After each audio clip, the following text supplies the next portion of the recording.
Once upon a time, in a small ramshackle house at the edge of a bustling town, lived a young boy named Charlie Bucket. Charlie was kind-hearted, thoughtful, and always dreamed big, despite his family's humble means. He lived with his parents and his 4 bedridden grandparents, who told him wonderful stories every night. The Buckets were very poor. Charlie's father worked in a toothpaste factory, screwing the caps on toothpaste tubes. They could barely afford enough food, and Charlie often went to bed hungry. But the light in Charlie's life was the world's most famous chocolate factory, owned by the eccentric and mysterious Willy Wonka. Willy Wonka's chocolate factory was a wonder of the world, producing the most delectable candies and chocolates anyone had ever tasted. However, no one had seen Willy Wonka or set foot in his factory for years, until one fateful day, when an astonishing announcement was made. Willy Wonka had hidden 5 golden tickets in his chocolate bars, and the lucky finders would win a tour of his factory and a lifetime supply of chocolate. The town buzzed with excitement, and Charlie's heart soared with hope. Every day after school, he would pass by the candy store, dreaming of finding a golden ticket. But Charlie's family could only afford 1 chocolate bar a year on his birthday. As the golden tickets began to be found, the whole world followed the stories of the lucky winners. Augustus Gloop, a greedy boy who loved to eat; Veruca Salt, a spoiled girl who always got what she wanted; Violet Beauregard, a gum-chewing champion; and Mike TV, a boy obsessed with television. Only 1 ticket remained.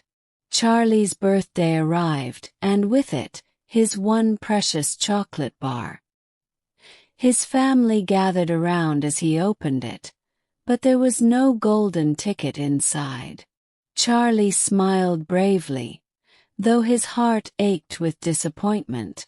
One snowy evening, as Charlie was walking home, he found a dollar bill buried in the snow. With a pounding heart, he decided to buy 1 more Wonka chocolate bar. Trembling with anticipation, he opened it and discovered the last golden ticket. His eyes widened with amazement, and he raced home to share the incredible news with his family.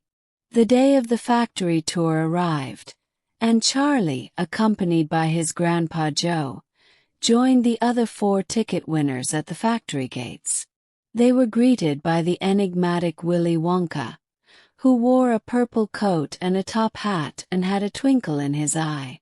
With a grand flourish, he led them into the factory, where the wonders began.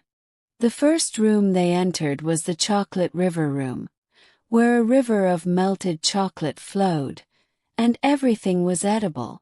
Augustus Gloop, true to his nature, couldn't resist drinking from the river and fell in. He was whisked away to the fudge room, much to the group's alarm. Next, they visited the inventing room, filled with strange and marvelous machines. Willy Wonka showed them his latest creation, the everlasting gobstopper, a candy that never got smaller. Violet Beauregard, despite Wonka's warnings, chewed an experimental gum and turned into a giant blueberry. She was rolled away to the juicing room. In the nut room, squirrels sorted nuts, and Veruca Salt, determined to have a trained squirrel, climbed into their midst. The squirrels judged her a bad nut, and sent her down the garbage chute.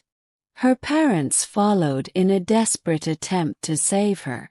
Finally, in the television room, Willy Wonka demonstrated his invention that could send chocolate bars through the airwaves.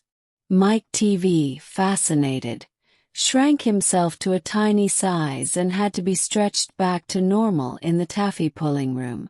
As the tour continued, Charlie and Grandpa Joe marveled at the wonders and learned that each child's misfortune was a result of their own bad behavior. At the end of the tour, Willy Wonka revealed his true intention. He was looking for an heir to take over his factory.